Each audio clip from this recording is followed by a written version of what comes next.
Movie के शुरू होते ही हम एक स्ट्रीट शेफ काव को देखते हैं। वह बहुत मजे मजे के खाने बनाया करता था और इसका एक छोटा सा रेस्टोरेंट भी था, मगर वह उसको साफ रखता है और अपने प्रोफेशन से भी बहुत प्यार करता है। लेकिन जो पास्ट में काव के साथ हुआ वह बहुत ही बुरा था।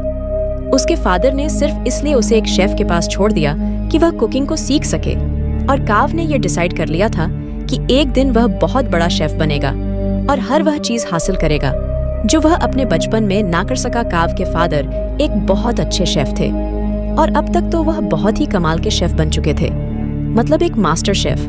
लेकिन उनका बेटा यानी काव उनसे बहुत नफरत करता था क्योंकि उसने अपना बचपन अपने फादर के बगैर गुजारा था। वो उन्हें मिस भी किया करता था, लेकिन इससे उसके फादर को कोई फर्क ही नहीं पड़ता था। दूसरी तरफ काव के फादर यानी वही मास्टर शेफ भी इस बात से खुश थे कि दुनिया को नहीं पता कि इनका एक बेटा भी है, और यह बात काव को और भी सैड करती थी। अब अगले सीन में हम एक और फेमस शेफ को देखते हैं। वो बहुत ही रिच और रॉयल फैमिलीज के लिए खाना बनाया करता था। उसका नाम पोल होता है और पोल का ये ख्वाब था कि वो अपने फादर के लिए अपनी ही कंट्री में एक रेस्टोरेंट बनाएगा। इसलिए वो अब अपनी कंट्री वापस आ जाता है। वहां जाकर वो एक फिश सेलर के पास जाता है और कहता है कि मुझे एक बड़ी सी मछली दिखाओ, तो फिश सेलर उसे मना कर देता है। अब जैसे ही काव उसके पास बड़ी सी मछली लेने आता है तो वो आदमी उसे मछली दे देता है। यह देखकर पोल को बहुत गुस्सा आता है और वह काव को गुस्से से देखता है। फिश सेलर जब इन दोनों को गुस्से में देखता है तो वो मछली के 2 टुकड़े कर देता है ताकि इनमें लड़ाई ना हो, लेकिन वो दोनों फिर भी एक दूसरे को गुस्से से घूरते रहते हैं। अब हम पोल के शानदार और बहुत ही खूबसूरत रेस्टोरेंट को देखते हैं, जिसकी आज ओपनिंग होती है। वो बहुत एडवांस तरीके से बनाया गया है और बहुत ही खुला रेस्टोरेंट होता है। उसको बहुत अच्छे तरीके से डेकोरेट किया होता है।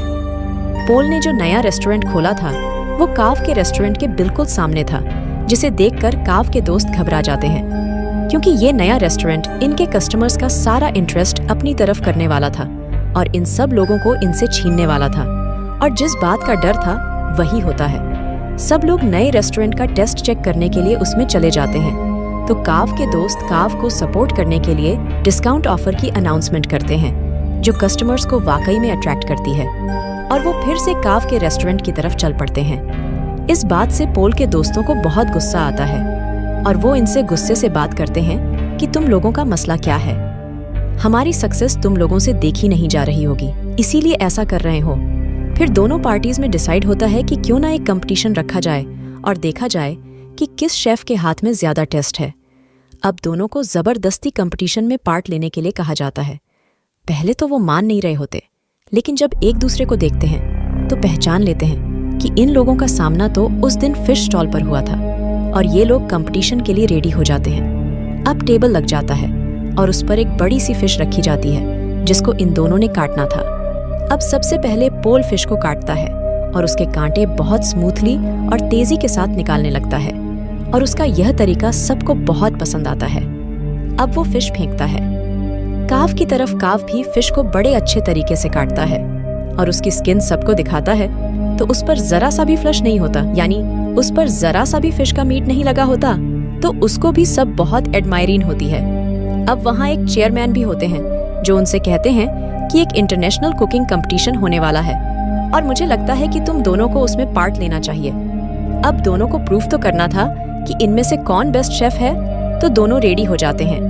अब पोल मीडिया को बताता है कि मैं फ्रांस में कुकिंग करता था और चाइना आकर मैंने फील किया कि अब भी लोग पुराने तरीकों का यूज करके कुकिंग करते हैं, और ऐसा वो काव को ही कह रहा था। और इसे देख के काव को बहुत गुस्सा आता है और फिर वहाँ सबको पता चलता है कि सबसे पहले इनका आपस में कंपटीशन होगा। अगर ये लोग उसे जीत जाते हैं तब ये लोग फाइनल तक पहुँच सकेंगे और साथ ही साथ बहुत ही बड़े मास्टर शेफ से मिलने का भी मौका मिलेगा। और ये मास्टर शेफ कोई और नहीं बल्कि काव के फादर थे। उधर काव के रेस्टोरेंट में पोल की दोस्त आती है और काव और उसकी दोस्त को रेस्टोरेंट आने का कहती है कि आज का खाना आप हमारी तरफ खाएं। अब वो दोनों यानी काव और उसकी दोस्त पोल के रेस्टोरेंट जाते हैं, लेकिन उनको खाना पोल नहीं बल्कि पोल की वही दोस्त सर्व करती है। देखने में वो खाना तो फ्राइड एग और एक प्लान पोर्ट की तरह लग रहा था, लेकिन उसका टेस्ट एकदम अलग था। तो यह देख के वो सोचता है कि वाकई पोल की कुकिंग बहुत एडवांस है, तो वो सीधा किचन में जाता है और उसको गुस्से से कहता है कि पॉल अपना खाना अच्छा दिखाकर क्या साबित करना चाहते हो, कि तुम बहुत अच्छे कुक हो। तो पॉल चुप रहता है और उससे मीट पकाने का कहता है कि चलो देखते हैं कौन ज्यादा अच्छा मीट पका सकता है। काव चैलेंज एक्सेप्ट करता है और अब काव बहुत ही अच्छे तरीके से वो मीट पका रहा होता है और वो बहुत डिलीशियस लग रहा होता है। अब पॉल उसे कहता है कि मैं तुम्हें सेम रेसिपी के साथ ये डिश बनाकर दिखाता हूँ, और पॉल शुरू करता है और सेम डिश बहुत ही कम टाइम में बना लेता है। जब काव उसको स्मेल करता है तो उसे अपनी डिश में और इसकी डिश में कोई फर्क नहीं लग रहा होता, तो वो समझ जाता है कि वाकई इसके पकाने का तरीका बहुत एडवांस है। वो उदास हो जाता है और वहां से चला जाता है। अब काव को कोई कहता है कि उसे उसके फादर बुला रहे हैं, और काव अपने फादर के पास जाता है और कहता है कि अब आपने मुझे क्यों बुलाया, जब आप यह बात मानते ही नहीं कि मैं आपका बेटा हूं। तो मास्टर शेफ उसे कहते हैं, मैंने ऐसा इसलिए किया ताकि दुनिया ये ना कहे कि तुम मेरे बेटे हो, इसीलिए तुम इंटरनेशनल कंपटीशन तक पहुंच सके हो, बल्कि मैं तो यही चाहता हूं कि तुम खुद ये करो। तो काव कहता है, डैड, मुझे वैसे भी आपकी सपोर्ट की जरूरत नहीं है। जब मुझे आपकी जरूरत थी तब आप मेरे पास नहीं थे। खैर, मैं अब ये साबित करके दिखाऊंगा कि मैं वो हासिल कर सकता हूँ जिसकी वजह से आपने मुझे छोड़ा था। अब काव यहाँ से चला जाता है क्योंकि उसे अपने डैड की किसी भी बात पर यकीन नहीं होता। अब next day international cooking competition होता है। सब प्रिपरेशन की जा चुकी होती है। कंपटेट्स यानी पोल और काव भी रेडी होते हैं। टाइम स्टार्ट होता है और पोल की कोई स्वीट डिश होती है और काव की चिकन डिश। दोनों बहुत मेहनत से अपनी डिशेस तैयार करते हैं और पोल टाइम से पहले ही अपनी डिश तैयार कर लेता है और उसके बाद काव की भी शानदार डिश रेडी हो जाती है। उसने भी टाइम पर अपना दिया गया टास्क पूरा कर लिया था। जजेस और ऑडियंस बहुत इम्प्रेस होते हैं और अब उनके डिशेस को टेस्ट किया जाता है और दोनों के सेम पॉइंट्स आते हैं क्योंकि जज को उनके खाने में इतना ज्यादा डिफरेंस नहीं लग रहा था, यानी दोनों की डिशेस बहुत मजे की थी। तभी स्टेज पर एक जज आता है और इस कंफ्यूजन को क्लियर करने के लिए कहता है कि तुम दोनों की डिशेस की टेस्ट बहुत आला थे, लेकिन मुझे टाइम मैनेजमेंट पॉल की ज्यादा पसंद आई, इसलिए ये कंपटीशन पॉल ने अपने नाम कर लिया है। और पॉल यहाँ पर बहुत ज्यादा खुश हो जाता है। काव हार चुका होता है तो वह बहुत ज्यादा उदास होने की वजह से अपने घर भी नहीं जाता और वीडियो गेम्स खेलने के लिए चल पड़ता है। वो कई दिन तक अपना टाइम यूं ही स्पेंड करता रहता है और एक दिन उसके पास वही शेफ आते हैं जिनके पास उसने अपना बचपन गुजारा था और उसी के पास काव के डैड उसे छोड़ कर गए थे।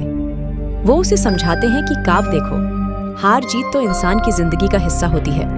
अगर आज तुम नहीं जीत सके तो क्या जरूरी है कि कल भी नहीं जीत पाओगे। लेकिन काव घर जाने के लिए तैयार ही नहीं था। उसे बहुत समझाने के बाद कन्विंस कर लिया जाता है कि उसे घर जाना होगा और अगले कंपटीशन की तैयारी करनी होगी। और उदार अब पोल बहुत ज्यादा खुश होने की वजह से अपने रेस्टोरेंट जाता है। वो बहुत एंजॉय करता है। उसके सामने उसके दोस्त बैठे होते हैं तो बातों बातों में उसके दोस्त उससे कहते हैं, पोल, तुम अपनी दोस्त को चांस क्यों नहीं देते हो? वो इतने टाइम से तुम्हारे साथ है। तुम उस पर ट्रस्ट तो करो कि वो इंटरनेशनली तुम्हें रिप्रेजेंट कर सके, तुम्हारे रेस्टोरेंट का नाम ऊंचा कर सके। तो पोल उसे कहता है, हाँ, वो मेरी अच्छी दोस्त जरूर है, लेकिन यार उसे खाना तक पकाना नहीं आता। वो कैसे मेरे रेस्टोरेंट को इंटरनेशनली रिप्रेजेंट कर सकती है? तो उसका दोस्त और बातें करने लगता है और उसकी बातों से ये लग रहा होता है जैसे ये उसकी दोस्त के साथ ही मिला हुआ है और इनके दिल में लालच आ रही है। तभी वहां पर पोल की वही दोस्त आती है और कहती है कि पोल, क्या तुम मुझे बता सकते हो कि इनमें से किस में सॉल्ट ज्यादा है? तो यहाँ पर पोल खामोश हो जाता है क्योंकि उसमें टेस्ट करने की एबिलिटी ही नहीं होती। तो इस बात की वजह से पोल को बहुत दुख होता है कि उसकी अपनी दोस्त ने उसके बाकी दोस्तों के साथ मिलकर उसे चीट किया और धोखा दिया। और अब उसकी दोस्त कहती है, क्या हुआ पॉल, तुम समझते थे कि मैं तुमसे प्यार करती हूँ? अरे ये तुम्हारी गलतफहमी थी, आजकल ऐसा कहाँ होता है। मैंने तो तुमसे दोस्ती सिर्फ इसीलिए की थी ताकि तुम्हें यूज करके इंटरनेशनल कंपटीशन में जा सकूं। वैसे जाना तो मेरे लिए पॉसिबल नहीं था, लेकिन आज तक जो मैंने तुम्हारा राज रखा उसके बदले में तुमने मुझे क्या दिया। लेकिन अब नहीं, अब मैं खामोश नहीं रहूंगी क्योंकि मैं भी उस कंपटीशन में जा सकती हूँ। अब यहाँ पर एक और बड़ी बात रिवील होती है कि पोल की दोस्त पोल के ही दोस्त के साथ मिलकर पोल को चीट कर रही थी क्योंकि वो दोनों अब रिलेशनशिप में थे और पोल के अगेंस्ट एक साजिश यानी कंस्पिरेशन चल रहे थे कि पोल के रेस्टोरेंट को बेच देंगे और उनसे जो पैसे आएंगे उनसे अपनी लाइफ स्टार्ट करेंगे। लेकिन पोल भी ऐसा होने नहीं दे सकता था। पोल बहुत उदास हो जाता है और अपने रेस्टोरेंट से बाहर आ जाता है और रात हो चुकी होती है और वो बाहर बैठकर ड्रिंक करने लगता है। तभी उसे काव भी देख लेता है और उसके पास आके कहता है, पोल, तुम उदास क्यों बैठे हो? यार, तुम तो जीत चुके हो, तुम्हें खुश होना चाहिए। तो पोल उससे कहता है, हाँ, जीत तो चुका हूँ, पर हार भी बहुत कुछ चुका हूँ। खैर, तुम छोड़ो, तुम्हें एक बात बताता हूँ। सामने ये बैनर देख रहे हो, वो काव के फादर यानी उसी मास्टर शेफ की पिक्चर होती है। तो पोल उसकी तरफ इशारा करके कहता है कि ये मेरे आइडियल है, मैं चाहता हूँ मैं इनकी तरह बनूं। तो काव आगे से हल्का सा मुस्कुराता है और कहता है, पोल, ये मेरे फादर हैं, तुम यही सोचते हो ना कि अच्छे इंसान हैं और तुम इनके जैसा बनो। तो मैं तुम्हें बताऊं, मेरे फादर दिल के बहुत बुरे हैं। और वो उसे अपने पास्ट की स्टोरी बताने लगता है कि उन्होंने मेरे साथ क्या क्या किया। पहले तो पोल कहता है, काव, तुम मजाक कर रहे हो। लेकिन काव उसे बताता है, नहीं, वो मुझे बचपन में वाकई में छोड़ गए थे, सिर्फ इसलिए कि मैं उनके प्रोफेशन को अपना नहीं पा रहा था। मैंने अपना सारा बचपन उनके बगैर गुजारा है।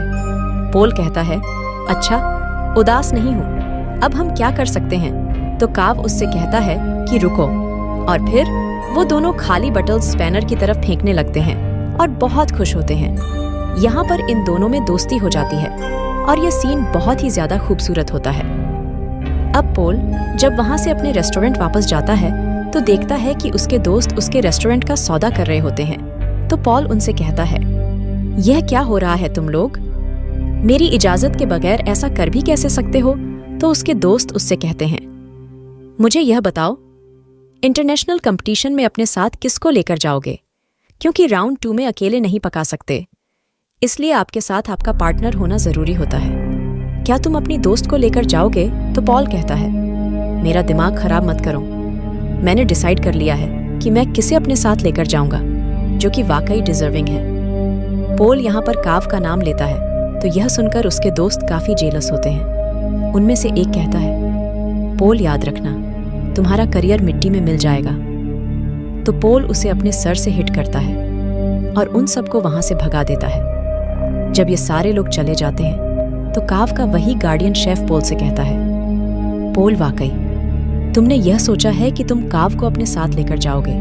तो पोल कहता है, हाँ, क्यों नहीं। और साथ ही वो काव के शोल्डर पर पैट करता है और सब बहुत खुश होते हैं। अब यहाँ पे कंपटीशन की तैयारियां शुरू हो जाती हैं। दोनों में यह डिसाइड होता है कि पोल काव को अपने नए तरीके सिखाएगा, जबकि काव पोल को अपने पुराने तरीके, जिस तरह से वो कुकिंग करता है। काव पोल से कहता है, तुम परेशान मत होना, अगर तुम्हारे टेस्ट बर्ड्स काम नहीं करते, मैं तुम्हारा टेस्ट वापस लाने में तुम्हारी मदद करूंगा। वो उसे समझाता रहता है कि इस तरह करो। पॉल भी उसे नए नए तरीके बताता रहता है और यहाँ पर इन दोनों का काफी अच्छा टाइम स्पेंड हो जाता है। ये रोज खाना बनाने की प्रैक्टिस करते हैं और साथ साथ डांस करते हैं, सिंगिंग करते हैं और बातें करते हैं। और अब यहाँ इन दोनों की दोस्ती और भी गहरी हो चुकी थी। अब वो दिन भी आ जाता है जब इंटरनेशनल कंपटीशन का राउंड 2 होता है। ये दोनों अपनी डिश बहुत अच्छी तरीके से बनाने लगते हैं और कम ही टाइम में बहुत अच्छी स्वीट डिश तैयार कर लेते हैं, जो कि जजेस को इतनी ज्यादा पसंद आती है कि वो कहते हैं, हमने आज तक ऐसी डिश नहीं खाई। और ये राउंड ये दोनों विन कर लेते हैं। और थर्ड राउंड, जो कि कुछ दिन बाद था, और ये कंपटीशन इनका उसी मास्टर शेफ यानी काव के फादर के साथ था। तो यहाँ पर पोल काव से कहता है, मुझे लगता है कि तुम इस कंपटीशन को जीत सकते हो, तो तुम चले जाना। तो काव पोल से कहता है, तुम बहुत अच्छे शेफ हो, तुम्हें तो एडवांस तरीके भी बताए हैं और तुम मेरे से भी ज्यादा अच्छा कर सकते हो। तो पोल कहता है, नहीं, ऐसी बात नहीं है। देखो, मैंने अपने फादर का ड्रीम पूरा किया, अपना रेस्टोरेंट बनाकर। तो तुम अपने फादर का ड्रीम पूरा करो, और वो तुम्हें एक बहुत अच्छा शेफ देखना चाहते थे। तो तुम उनके सामने जाकर कुकिंग करो और उन्हें प्रूफ कर दो कि तुम बहुत अच्छे शेफ बन सकते हो। तो काव मान जाता है और पोल का थैंक यू करता है। अब थर्ड और फाइनल राउंड स्टार्ट हो चुका होता है। दूसरी तरफ मास्टर शेफ भी अपनी डिश बनाने लगता है। अब काव भी शुरू हो जाता है, लेकिन शुरू होने से पहले ही उसे अपने बचपन की कुछ यादें आने लगती हैं, जहां पर उसके फादर उसे छोड़ गए थे। और उसे काफी बच्चे बुली किया करते थे। वह उन्हीं यादों में खो जाता है। उसके फादर आकर उसके मुंह पे पानी गिराते हैं और कहते हैं, अपना काम शुरू करो। तो अब यहाँ पर काव कुछ बनाना शुरू करता है और दूसरी तरफ काव के फादर यानी वही मास्टर शेफ बहुत ही ज्यादा प्यारी स्वीट डिश बनाते हैं, जैसे फायर लगी हो और उसमें से एक पोल निकल रहा हो है। उस पोल का बहुत ही आला टेस्ट होता है। जजेस को ये बहुत ज्यादा पसंद आता है और जब काव की बारी होती है कि वो अपनी डिश दिखाए कि उसने क्या बनाया है, तो वो एक बाउल में नूडल्स बनाकर सीधा अपने फादर के पास जाता और उनको वो प्रेजेंट करता है। मास्टर शेफ उसे टेस्ट करते हैं तो वो नूडल्स उन्हें बहुत अच्छे लगते हैं और ये वही नूडल्स होते हैं जिनकी वजह से काव को उसके फादर से डांट पड़ी थी कि तुम तो नूडल्स तक नहीं बना सकते।